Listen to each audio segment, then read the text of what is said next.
좋으신 하나님께 영광을 돌리겠습니다. 너무 멋지고 약간 함께 구호를 외칠 때는 이북 방송을 보는 것 같은 그런 분위기도 살짝 났습니다.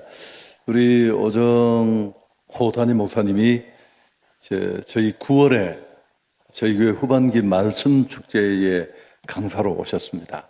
정말 온 성도들이 큰 은혜를 받았고, 특히나 제가 정말 목회는 기술이 아니고 진심을 다해서 하는 거다, 그런 도전을 받았습니다. 그래서 부르시기에 전혀 제가 거부할 수 있는 입장이 아니어서 이렇게 달려왔다는 사실을 꼭 알아주시면 좋겠습니다. 아드 폰테스라는 말이 있습니다. 라틴어로 기본으로 돌아가자, 우리가 잘 알고 있는 그런 뜻인데, 원래 르네상스 시대 때 인문주의자들이 외쳤던 구호입니다. 또 종교개혁자들도 기회가 있을 때마다 이 아드 폰테스의 구호를 외치곤 했습니다. 잘 알듯이 기업도 문제를 만나고 또 어려움이 닥치면 신음처럼 외치는 소리가 기본으로 돌아가자. 이미 많은 비용과 시간을 허비하고 난 뒤입니다. 스타벅스의 예를 이때 많이 드는데요, 2007년으로 기억을 합니다마는 전성기를 구가하던 스타벅스가 위기를 맞습니다. 매장을 방문하는 고객 증가율이 최저치로 떨어지고 주가는 무려 42% 곤두박질을 합니다. 말 그대로 총체적 위기를 만났는데, 이때 이 위기를 극복하기 위해서 경영에서 물러났던 하워드 슐츠가 다시 전격적으로 복귀를 합니다. 그리고 이제 이 스타벅스를 살려내기 위한 혁신 프로젝트를 가동하는데 크게 세 가지입니다. 첫 번째는 오늘 회사가 이 지경에 이른 모든 문제의 책임은 내게 있다라는 하워드 슐츠의 용기와 리더십. 사실 그는 경영 일선에 있지도 않았습니다만, 두 번째가 더 중요한데요, 커피 맛이라는 가장 중요한 기본으로 돌아가자는 강력한 메시지. 세 번째는 이런 인식에서 내려진 기본으로 돌아가려는 노력을 아주 처절하게 실행에 옮깁니다. 전국 미국의 7,100개 매장의 문을 닫고 엄청난 비용을 들여서 다시 바리스타들을 교육시켜서 커피 맛이라는 핵심 가치를 또다시 정비하고, 또 뉴올리언스의 리더들을 모아놓고 리더십 컨퍼런스를 합니다. 1만 명의 매니저들을 모아서 비용만 $3,000만 들어갔다고 합니다. 여러분, 이 두 가지 이벤트는 강력한 터닝 포인트가 되었고, 오늘 우리가 알고 있는 제2의 스타벅스의 전성기를 맞게 되었습니다. 이 혁신의 가장 근저에도 역시 기본으로 돌아가자라는 이 정신이 깔려 있었습니다. 한국 교회는 어렵습니다. 여러분은 이런 어려움을 제대로 인지하지 못할 가능성이 대단히 높습니다. 왜? 새로 나온 교회는 그렇지 않으니까요. 그렇지만 한국 교회는 그동안 꾸준히 어려웠고, 때로는 통계를 숨겨가면서 그 어려움을 감추어 왔습니다. 근데 사실 코로나라는 복병을 만나면서 이게 들통이 다 난 거예요. 엄청난, 대체적으로 정확한 통계는 아니지만 30% 정도의 성도를 잃었습니다. 이런 위기를 만났는데, 사실은 그 이전에도 한국 교회는 비틀거리고 있었습니다. 여러분, 한국 교회가 오늘 이런 상황에 이른 이유는 한두 가지가 아닌데, 저는 가장 큰 요인이 기본을 놓쳤다. 교회가 무엇입니까? 도대체 교회는 어떤 곳입니까? 세상에 어떤 곳에서도 줄 수 없는 교회만이 줄 수 있는 그 무엇. 마치 이 스타벅스라는 커피 매장에 커피 맛과 같은 본질. 정말 교회가 끝까지 붙잡아야 될 핵심 가치가 뭘까요? 두말할 필요 없이 복음입니다. 복음. 예수가 그리스도 되신다는, 오늘 우리가 16절, 17절을 읽었습니다마는 이 16절 뒷부분에 보면 이 복음은 모든 믿는 자에게 구원을 주시는 하나님의 능력이 됨이라. 예수 믿으면 구원 받는다는 이 복음이 교회만이 가진 가장 중요한 본질입니다.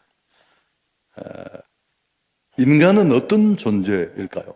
굉장히 철학적이고 존재론적인 질문인데, 사실 인간은 구원이 필요한 존재입니다. 왜냐하면 죄를 가지고 태어납니다. 그리고 그 원죄를 근간으로 수없이 많은 죄를 또 짓고 결국 죄 때문에 죽고 죄값으로 심판받고, 죽음은 그 죄로부터 벗어나 자유케 되는 해방이 아니라 영원한 형벌로까지 이어지는, 죄를 끊어내지 못하는 인생의 모습은 정말 처절합니다. 결코 행복할 수 없습니다. 큰 차, 좋은 집, 아무리 연봉을 많이 받아도 철저하게 죄에 침몰된 인생입니다. 죄 문제를 극복하지 못한 인생은 살아도 사는 게 아니죠. 찰나 인생 신음하듯 죄에 휘둘리다가 죽음 앞에 서게 될 테니까요. 근데 이런 행복할 수 없는 인생에게, 죄를 스스로 끊어내지 못하는 인생에게 죄 문제의 길이 있고, 그 길은 예수 그리스도를 통한 구원이라는 것, 바로 이 메시지가 교회에 주어졌습니다. 교회와 성도는 이 복음을 전해야 합니다. 그러면 전도나 선교는 프로그램이 아닙니다. 교회 정체성이고 본질적 사역입니다. 말을 바꾸면 마땅히 해야 할 일이고 사명이고 존재 이유입니다. 설사 이 일을 하더라도 열매가 없을 수 있어요. 그래도 해야 할 일이기 때문에 해야 합니다. 교회를 교회답게, 성도를 성도답게.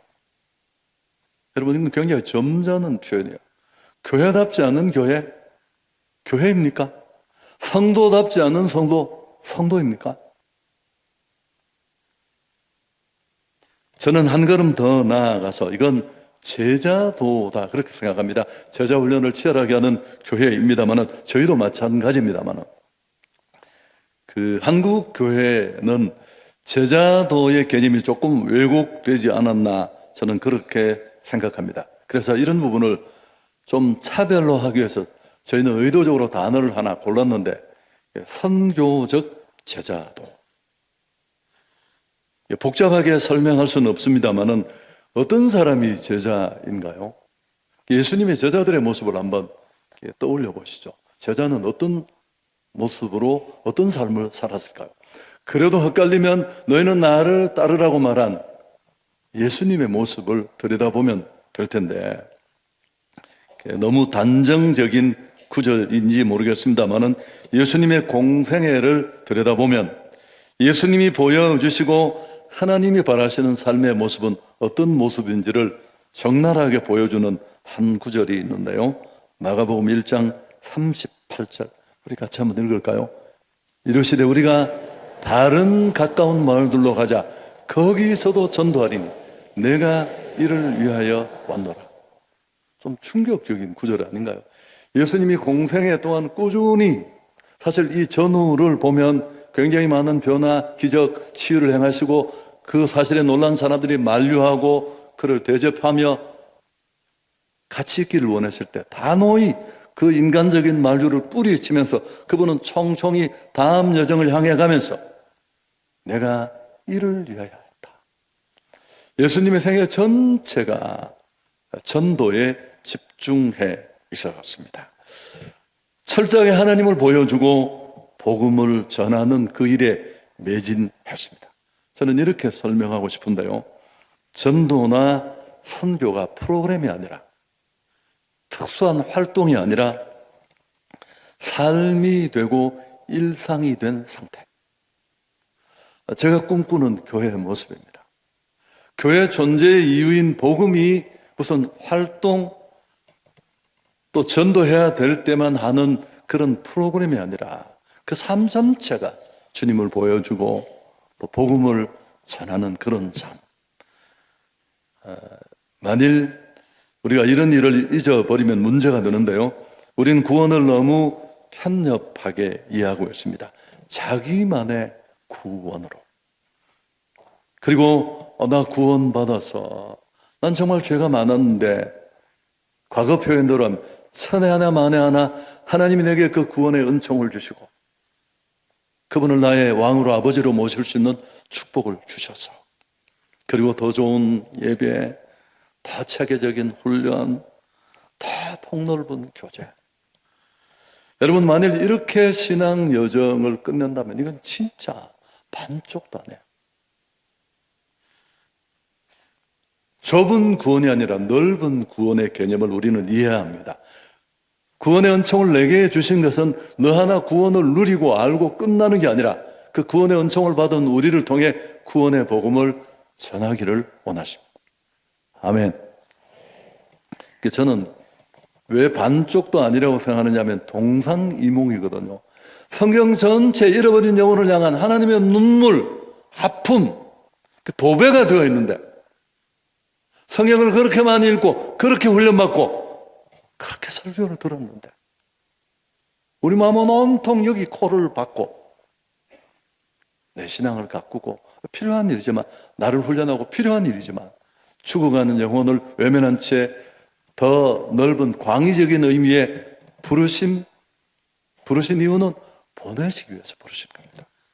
그래서 결국 그걸 잃어버리는 건 반쪽도 아니죠. 오늘은 교회가 위기를 맞고 있습니다. 교회 위기는 어떤 위기일까요? 종교다원주의, 신천지 이단, 또 어떤 분은 믿는 자들의 헌신 부족을 꼬집어요. 한국교회 신앙인들은 열심은 있는데 헌신이 없다. 새로남 교회는 이것도 안 될 것 같아요. 오늘 제가 목사님 얘기를 들어보니까 너무 헌신을 많이 하시더라고요. 일면 맞는 말입니다.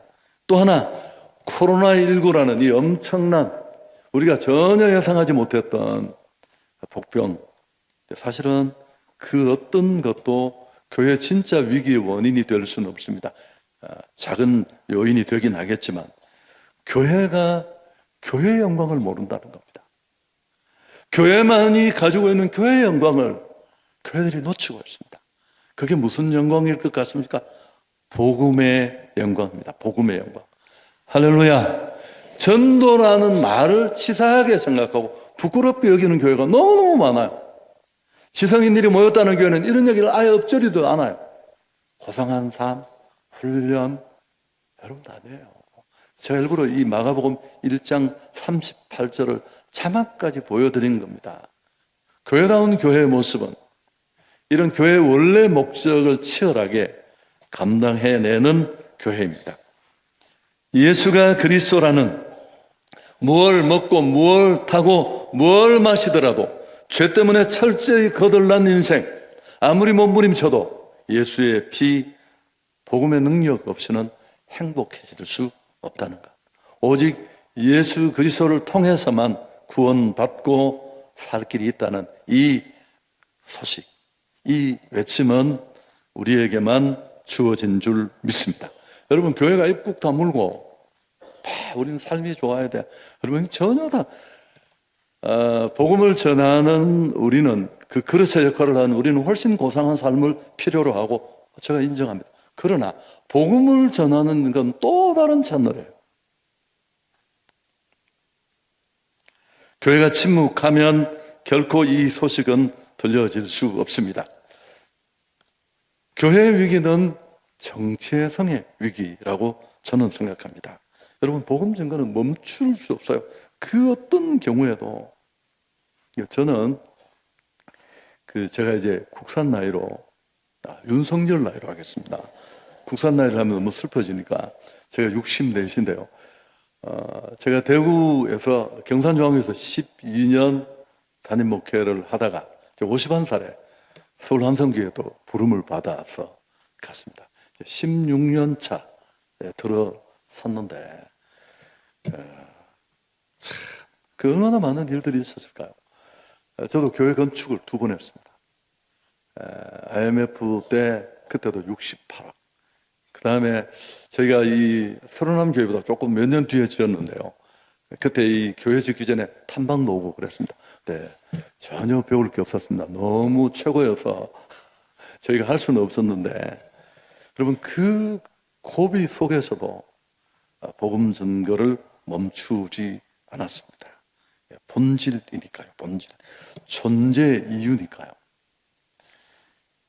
저희 교회 방문한 어떤 저하고 친한 목사님이 그러시더라고요. 본질이 뭐냐? 어떤 집에 불이 났는데 너무 상황이 급해서 딱 한 가지밖에 가지고 나올 수 없다면 그 딱 한 가지, 그게 본질이라고. 본질. 2020년 코로나가 시작되기 바로 직전이었습니다. 제가 2월로 기억을 하는데, 제가 2월에도 좀 쉴 그런 시간을 갖고 있을 때였는데, 외부의 강사분이 설교를 하고, 근데 갑자기 코로나가 막 일어나면서 이제 난리가 난 겁니다. 제가 불안해서 행정실에 전화를 했더니만 행정 목사님 굉장히 상황이 좋지 않고 중직자들이 떼거리로 전화를 해서 이번 주일 어려울 것 같다. 그럼 제가 가서 설교를 해야 될까요? 하니까 목사님 오시면 좀 덜 불안할 것 같습니다. 제가 그 설교하실 분에게 양해를 구하고 돌아와서 코로나가 이렇게 무서울 줄도 모르고 설교 제목이 아무것도 두려워하지 말라. 그리고 설교를 딱 했습니다. 마치고 났는데 2부 예배를 마치고 조금 시간이 있어서 3부를 기다리고 있는데 우리 장로님이 제 방에 들어오신 겁니다. 저희 교회가 하는 이 행복한 사람들의 축제라는 복음의 본질적 사명을 감당하는 이 툴은 3월에 시작을 합니다. 그래서 5월까지 막 초강수를 뜨면서 접점을 맞는데 5월 마지막 주 이렇게 가는데 바로 3월이 그 시작이에요. 진군식부터. 근데 이분이 그걸 너무너무 잘하니까 저한테 와서 온갖 우울한 표정을 가지고 목사님 너무 죄송합니다. 아무리 봐도 이 상황이라면 행복한 사람들의 축제가 어려울 것 같습니다. 제가 그분 보고 뭐라고 했을까요? 장로님, 제가 공부를 잘하지는 못했는데 제가 눈치는 제가 8단입니다. 내가 이 상황을 모른다고 생각하십니까?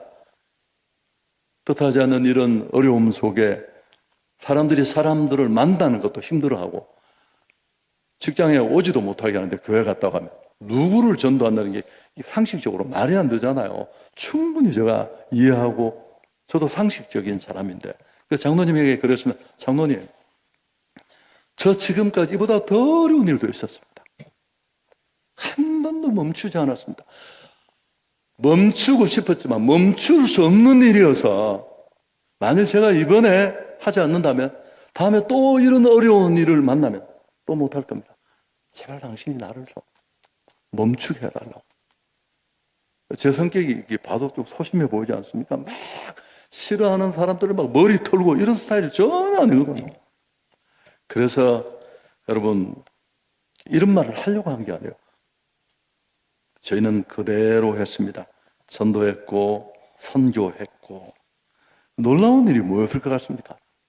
온 한국 교회가, 제가 세계 교회는 모르겠고요, 이 코로나의 땅에 코를 박고 이 캄캄함이 지나가기만을 기다렸을 텐데 2020년 봄 행축에 1751명이 왔습니다.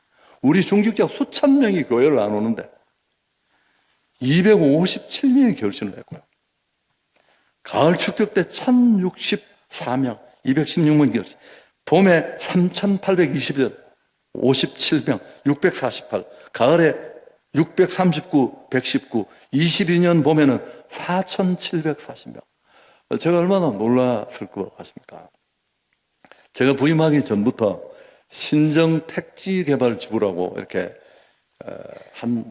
만 세대 그렇게 들어온 데가 아니 3200세대 들어온 데가 있는데 그게 원래 10년이 더 걸려요. 사무고 조합 비조합 부딪히고. 그래서 이제 이 코로나 때에 마침 이렇게 아파트가 들어왔습니다. 여러분, 그 전도 상상도 못할 텐데 저희는 교회 그 갤러리가 있습니다. H 갤러리라는 정식 갤러리의 문을 닫고 그게 재봉틀을 갖다 놓고 우리 성도들이 마스크를 만들고 비즈도 달고 그래서 예쁜 봉투에 넣어서 그 아파트 문에 다 달아놓고 기도하고 돌아오고 그 우리의 진심이 다 전달이 되어서 조합 측, 비조합 측 양쪽이다. 한성교회만은 상관이 없다. 언제든지.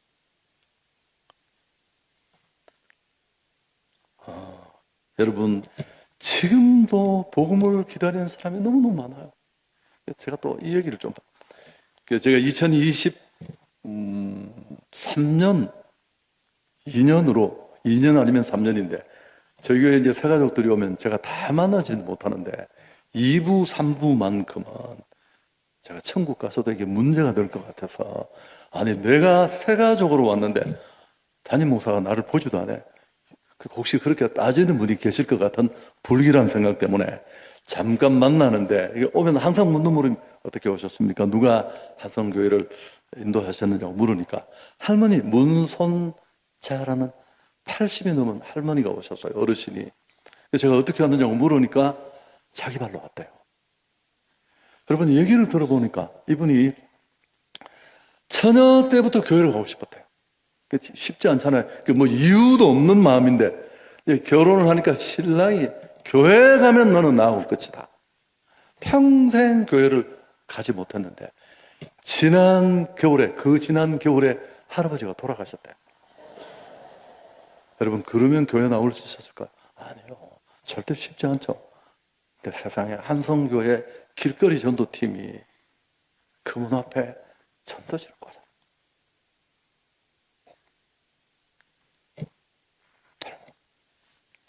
전도지 수십만 장을 뿌렸고 온 동네 길거리를 다 돌아피고 교회는 왜 이런 무모한 짓을 하느냐. 한 번 전도해보지 않은 사람들이 비웃고 보험 전도는 경제 논리로 하는 게 아니에요. 효율성을 따지는 게 아닙니다. 왜? 한 영혼의 가치는 천하보다 더 많으니까. 아멘. 저희는 죄송합니다. 해야 할 일이라서 1년 내내 이거 전도 2번, 선교 2번 외에는 아무것도 없어요. 코로나기에도 다 했고요. 이제 여름 선교를 갈 때가 딱 됐는데 우리 전도팀 목사님이 저한테 묻는 겁니다. 그 친구 저보다 훨씬 믿음 있는 친구예요. 목사님 선교를 갈까요? 그런 거 당신 나한테 묻지 마. 왜 그 어려운 걸 나한테 물어? 이 어려운 시기에 네가 알아서 하는 거야. 근데 이제 외국 선교가 다 막혀서 외국 선교 같은 느낌이 나는 지역이 울릉도, 제주도 이렇게 가는데 울릉도를 출발하려고 딱 시작을 하려고 하는데 갑자기 방역 지침이 바뀌면서 2사람도 함께 못 가게 됐어요. 저한테 또 온 겁니다. 목사님 제가 묻지 마라 그랬죠. 당신이 그냥 알아서 하는 거야 그건. 이 친구가 지금은 이제 암사동에 담임으로 갔는 분인데 그 열정은 아마 세계에서 그 친구를 당할 사람이 없을 겁니다.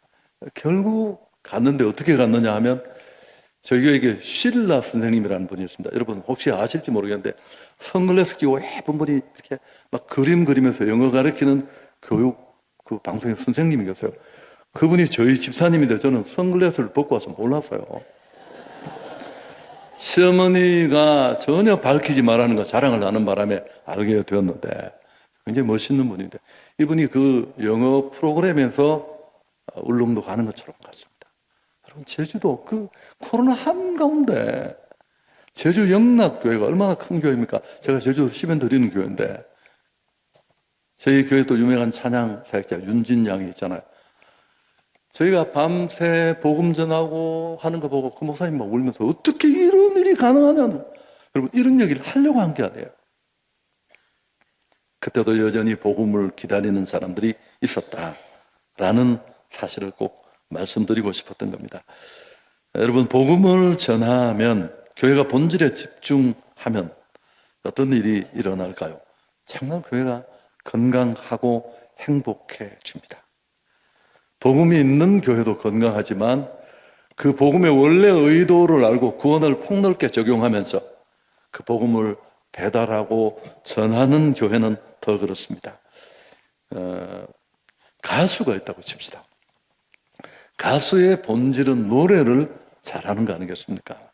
좀 못생기고 또 비주얼이 딸리고 댄스나 이런 게 약하더라도 죄송합니다만은 김범수라는 가수, 이 사람 사실 안경으로 이렇게 전면을 가려서 그렇지 만만치 않은 얼굴이거든요. 근데 아무 문제가 되지 않아요. 왜? 너무 그 놀라운 실력 하나만으로 가수가 노래 잘하면 되지. 마침내 인정받고 존경받고 돈은 그 끝에 따라오고, 교회가 정말 행복해지는 방법, 교회가 교회다워지는 방법은 무슨 대단한 데 있는 게 아닙니다. 본질을 붙잡고 치열하게 복음 전하고, 누가복음 15장에 세 가지 비유가 나오는데요. 제일 앞에 잃은 양 비유, 잃은 동전 비유, 그 다음에 우리가 탕자 비유라고 말합니다만은 사실은 잃은 아들의 비유라는 게 정확한 말이에요. 이 누가복음 15장의 세 가지 비유는 다 제각각이지만 사실은 메시지는 하나예요. 잃어버린 한 영혼이 주님 앞으로 돌아왔을 때 하늘아버지가 얼마나 기뻐하시는가. 여러분, 저는 교회 기쁨은 카페에 모여서 막 얼굴 맞대고 그래서 만들어지는 게 아닙니다. 두 잔 사고 한 잔 사면 삐쳐요. 인간이 사가지가 없고 그렇게 얘기하거든. 정말 복음을 끌어안고 함께 울고 웃고, 제 사역반 그 수료생들이 제가 일본 선교를 갈 때 따라왔어요. 일본에 무슨 후쿠오카에 신생 그리스도 교회라는 교회가 있는데, 그 교회 놀라운 교회입니다. 그 교회당이 꽤 큰데 지하 3층에 내려가서 기도를 하는데, 저희 한성교회 정말 뜨겁게 하거든요. 기둥이 떨릴 만큼 하는데 훨씬 더 심했습니다.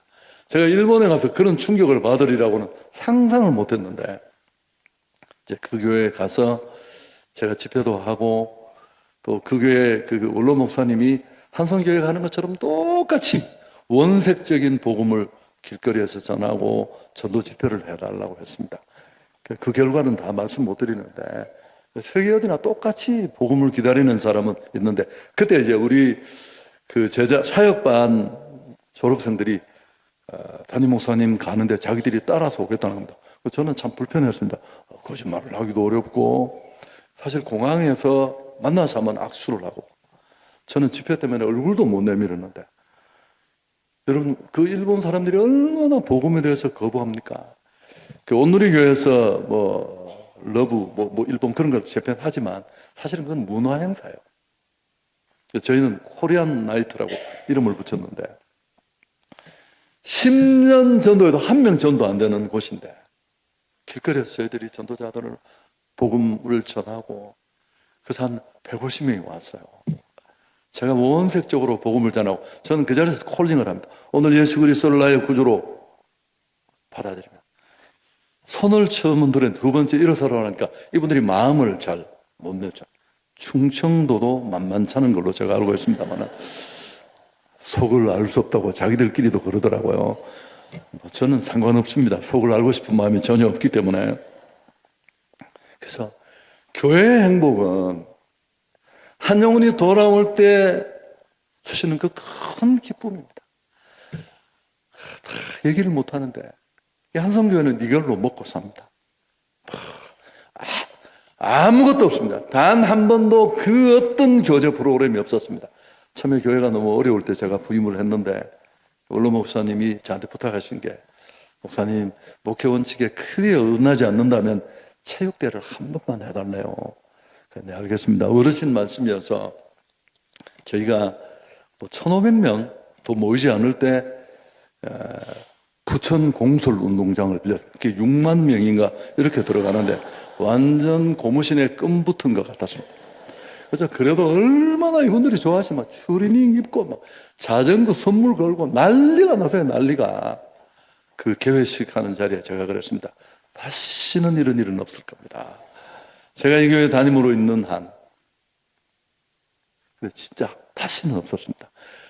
체육하는 걸 싫어하는 게 아니라 그럴 수가 없었어요. 뭐 전도가 끝나면 선교, 선교가 끝나면 또 전도. 근데 죄송합니다만 제가 강사는 이런 특권이 있으니까 한번 한성교회 성도한테 물어보십시오. 교회가 주저하는가? 그렇지 않습니다. 자, 행복해지고요. 교회가 뜨거워지고 성숙한 교회가 됩니다. 왜요? 삶이 고상해서 성숙한 걸까요? 아닙니다.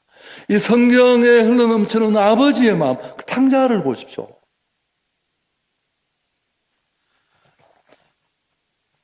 그 주님의 마음을 품고 그 영혼을 섬기는 그곳에 그런 마음이 맙니다. 그리고 또 성도들이 정말 이런 교회에 대해서 굉장히 자긍심을 갖게 됩니다. 참 이것도 간증이 많은데요. 저희가 봄의 교향곡이라는 걸 할 때 이제 사실은 카페에 모여서 한 교구식 전도 간증을 하고 계획을 밝히는 우리 고백인데 그게 정말 아름다운 연주가 되어서 하나님 앞에 올려진다 이런 개념을 두고 제가 이름을 예쁘게 지으라고 했더니만 이름을 봄의 교향곡이라고 지었습니다. 맨날 똑같은 질문을 교향곡은 언제 하느냐고 내가 그런 게 아니다.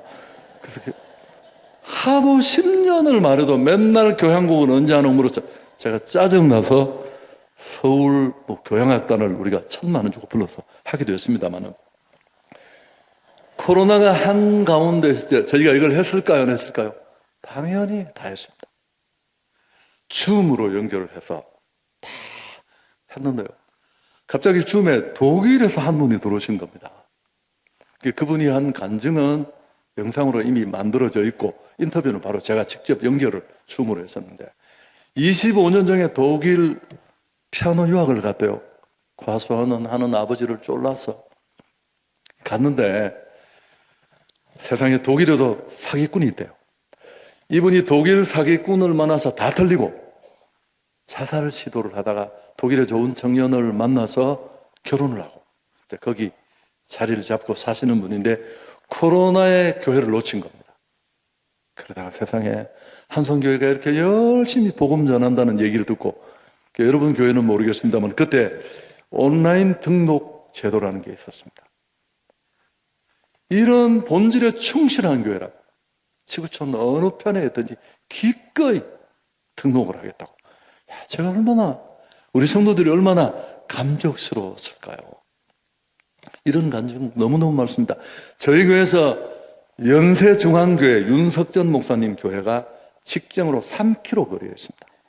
어마어마하게 큰 교회인데 저희 교회 김상숙이라는 전도 열심히 하는 권사님이 지하철역에서 전도를 하다가 윤석전 목사님을 본 겁니다. 보디가드라고 하는데 이분이 따라가서 복음을 전한 겁니다. 그러니까 목사님이 보려고 그냥 두라고 지하철 안까지 따라 들어가서 복음을 전한 거예요. 이분이 너무 쇼크를 받아서 도대체 한성교회가 어떤 교회냐고 저를 찾으셨어요. 저는 좀 신학적인 노선은 다르지만 그분이 쓴 절대적 기도 생활이라는 책을 읽고 예전에 너무 은혜를 많이 받아서 대화도 나누고 뭐 이런 간증도 있습니다. 요한복음 8장 29절을 한번 같이 읽을까요?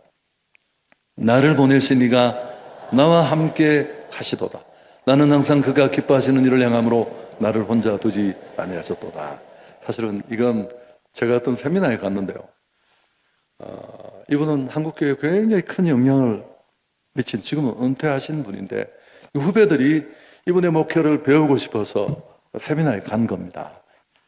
근데 마지막 질문이 뭐냐 하면 목사님 목회가 어떻게 그렇게 풍성할 수 있었습니까? 이분이 대답이 그런 겁니다. 다 하나님의 은혜고 하나님이 하셨고 나는 아무것도 없는데 충분히 수긍할 수 있지만 배우려는 사람 입장에서는 참 난감하잖아요. 그러니까 이분이 눈치를 채시고 성경 한 구절을 찾다 이 구절을 찾았어요. 이 예수님 말씀인데 나를 보내신 이가 나와 함께 하셨다.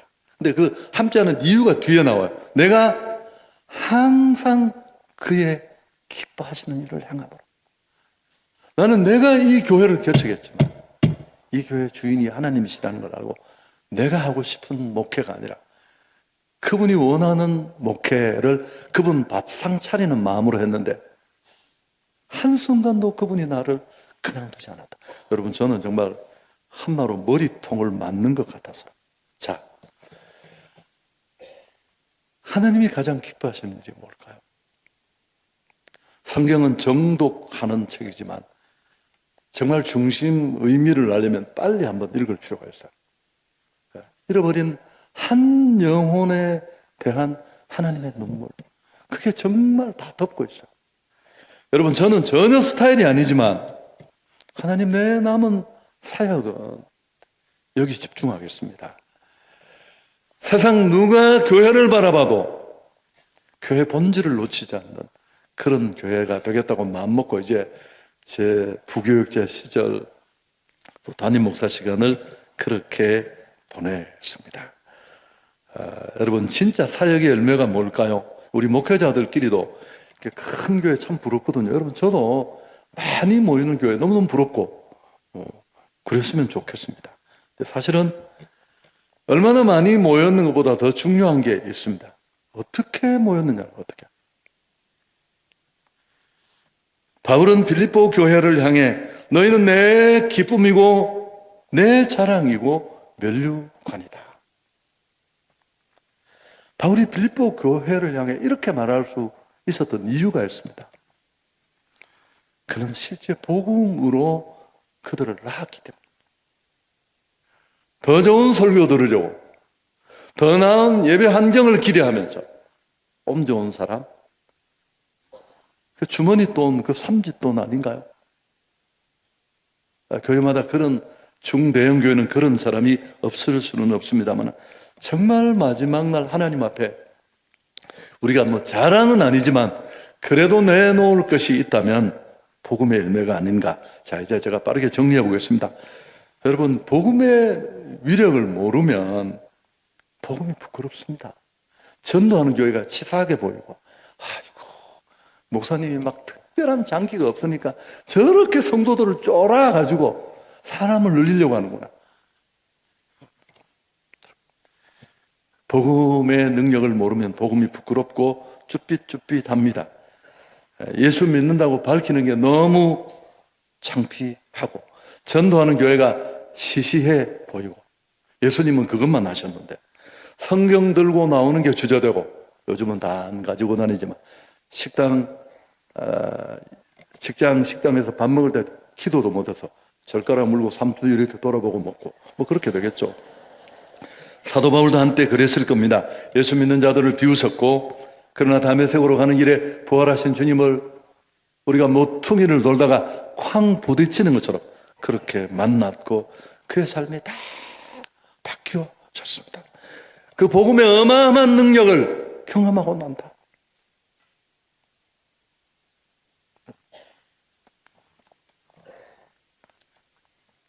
자, 16절 우리 같이 한번 읽습니다. 내가 복음을 부끄러워하지 않아. 이 복음은 모든 믿는 자에게 구원을 주십니다.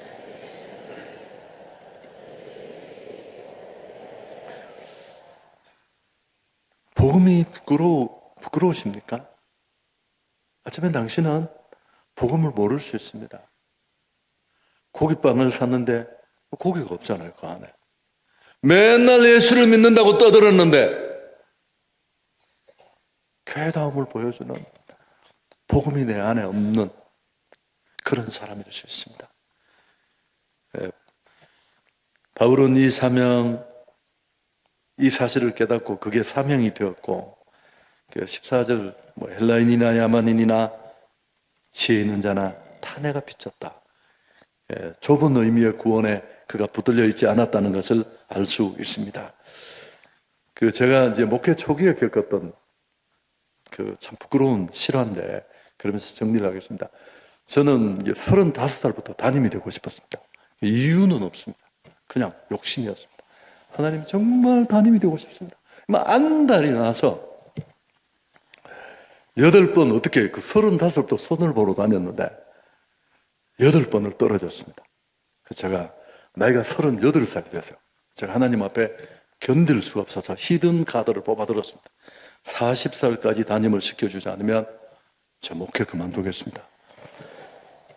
하나님도 참 대단하신 분인 게, 제가 경산중앙교회 담임으로 39살 12월 셋째 주일에 부임을 했는데, 이제 그 교회가 이제 나중에 그 지역에 좀 큰 교회가 되었는데, 헤비타트 사랑의 집짓기 본부에서 남산이라는 곳에 22채 집을 짓고, 이제 그 집 사용하실 분들에게 인수하는, 그때 이제 예배를 드리고, 제가 지역에 대표하는 교회라고 제가 설교를 하고, 그때 이제 지금은 누군지 헤비타트 총재가 전근모 장로님이셨습니다.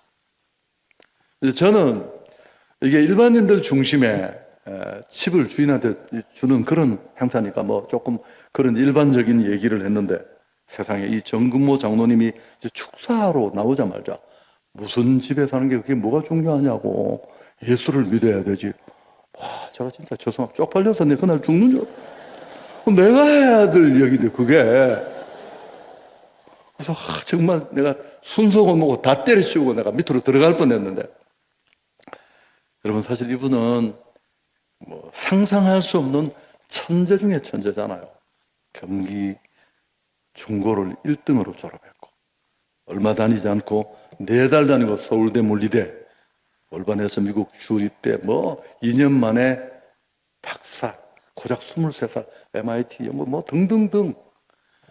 이 세계적인 과학자가 어떻게 이런 신앙을 갖게 되었을까요? 아시죠? 아들의 불치의 병을 통해 복음의 능력을 경험한 겁니다. 어디서나 떳떳하게 목사가 쫄아가지고 말도 못할 그때도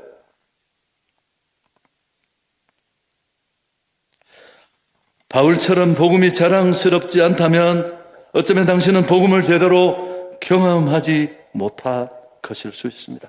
기독인으로서 나의 위치를 직분이나 사람들 말에 헷갈리지 않고 정확하게 제대로 알고 싶습니까? 그렇다면 나는 복음과 관계 속에 어떤 위치에 있는가를 보면 됩니다. 이거 쉬운 일이 아니잖아요. 더 어려운 말이죠. 복음과 나는 어떤 관계에 있는가를 알기를 원한다면 내 자랑이 무엇인지를 보면 합니다. 학벌, 자식, 연봉, 우리 교회 담임 목사님 자랑하면 좋겠지만, 자, 그럼 바울은 어땠을까요? 자, 갈라디아서 6장 14절 함께 읽습니다. 그러나 내게는 우리 주 예수 그리스도의 십자가 외에는 결코 자랑할 것이 없다. 바울이 얼마나 자랑할 게 많아요. 출신, 성분, 시대의 석학, 가문. 여러분, 그는 3층천을 다녀온 사람이에요. 그 모든 것을 배설물로 여겼고, 내 주 예수 그리스도를 아는 지식이 가장 고상하다. 여러분, 예수가 그리스도라는 이 정보는 교회만이 줄 수 있습니다. 대체 불가해요. 어떤 것도. 이 정보를 줄 수 있는 건 우리밖에 없습니다. 제가 이 얘기하고 진짜 설교 마치려고 합니다. 2024년 봄에 이제 저희는 행축을 2번 하는데요. 봄, 가을은 다락방 중심으로, 가을에 지금도 진행 중이라서 행복 파티에 초청하고 이런 식으로 진행이 되는데, 이제 그때 모든 전도집회 새생명 축제도 그렇지만 그 간증자를 세우잖아요. 굉장히 중요해서 뭐 리허설도 하고 그렇게 우리는 그 대본도 검토하고 하는데, 제가 이제 오부 저희 청년들이 한 1,200명 그렇게 출석, 좀 많이 우리 교세에 비해서 많은 편인데, 딱 들어갔는데 제가 평생 이런 간증은 정말 감동이 되었던 것 같아요. 유경빈이라는 청년인데, 그가 이렇게 간증자로 5분을 하면서 먼저 그러더라고요. 오늘 이 예배에 청년 중심의 예배인데 5분은 우리 어머님, 아버님이 초대받아 왔다고 얘기를 하고, 이 친구가 얘기를 시작하는데, 버림받아본 경험이 있습니까? 이렇게 시작이 되었습니다. 6살 때 부모님이 이혼을 하고 갈라섰습니다. 이 친구는 시설에 맡겨졌어요. 너무 그게 힘이 들어서 아버지가 6개월, 7개월 만에 한 번 와서 집에 며칠을 가는데, 자기는 너무 그게 그리워서 그 아버지 집에서 입었던 그 옷을 코를 박고 그렇게 맨날 잤대요. 그러던 어느 날 아버지가 웬 여자분을 한 분 데려와서 이 새엄마가 될 사람이다 그러길래 자기는 좀 화가 났대요.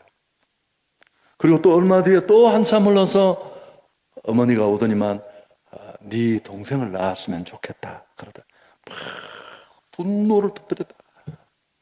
그러면 나를 데려가서 키워야지. 그런 여유가 되면 막 통곡하며 대들었대요. 그러면서 이 친구가 고등학교까지 그 시설에서 나와서 겨우 대학을 마치고 돈을 벌려고 미친 듯이 애를 썼지만 이게 쉽지 않잖아요. 어느 세상 사람처럼 술 먹고 엉뚱한 짓 하고 그렇게 삶이 점점 의도와는 다르게 무너져 내리는데 홍대에 친구와 술 마시러 갔다가 여러분 홍대는 저희 교회에서 40분 거리인데 저희 교회 청년들이 금요일 밤마다 홍대 불금전도를 갑니다.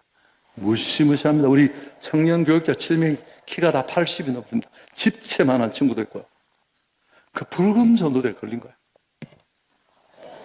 그 친구가 그 불금전도대에 설문지를 주고 돌아와서 집에 와서 보니까 자기 집으로부터 한성교회가 15분 거리에 있더래요. 그래 가봐야 되겠다. 교회 왔는데 세상에 자기 팀에 과거가 자기하고 똑같은 형이 한 사람이 있는 거예요. 너무 건강하게 너무 자기 잘 수련회 가서 하나님 앞에 매달렸대요.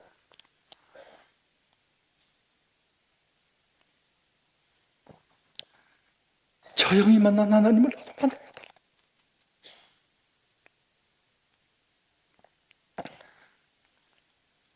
그리고 간증을 하게 됐는데 이 친구가 이제 그러는 거예요. 저 어머님은 나의 어머니십니다. 그 이유가 뭐냐? 어머니가 그때 그 아들의 얘기를 듣고 아기를 가지고 있었는데 아기를 치웠대요. 너희 둘에게만 집중하라고 했어. 세상에 그 어머니가 온 거. 여러분 제가 길게 여러분 짜증 낼까 봐 짧게 한 건데요. 아니 저는 이 한 가지만 봐도 도대체 이 유경빈이라는 정말 인생이 침몰할 수밖에 없었던 상처투성이의 이 아이를 이렇게 회복시키고 자기 자리를 찾게 하고 또 누군가 그 많은 수천 명의 청년 앞에서 건강한 자기 모습을 드러낸 이 놀라운 변화, 복음의 능력인 줄 믿습니다. 여러분 저는 원래 청년 사역자였습니다. 대구 경북에서는 좀 알려졌었는데요. 제 자칭 제 제자들이라고 그러지는 제가 만났을 때 걔는 깡패였습니다. 막 친구도 두들겨 패는 일공수 출신에 다 편한 것들 수없이 많이 보면서 교회만이 할 수 있는 이 복음의 능력. 이제 지금까지도 우리 새로남 교회는 정말 새로남을 만드는 요람이었지만 이번 이 새생명 축제가 꼭 그런 불씨를 키우고 터뜨리고 지역과 민족과 열방을 살리는 그런 귀한 계기가 될 수 있기를 축복합니다. 좋으신 하나님께 영광을 돌리겠습니다.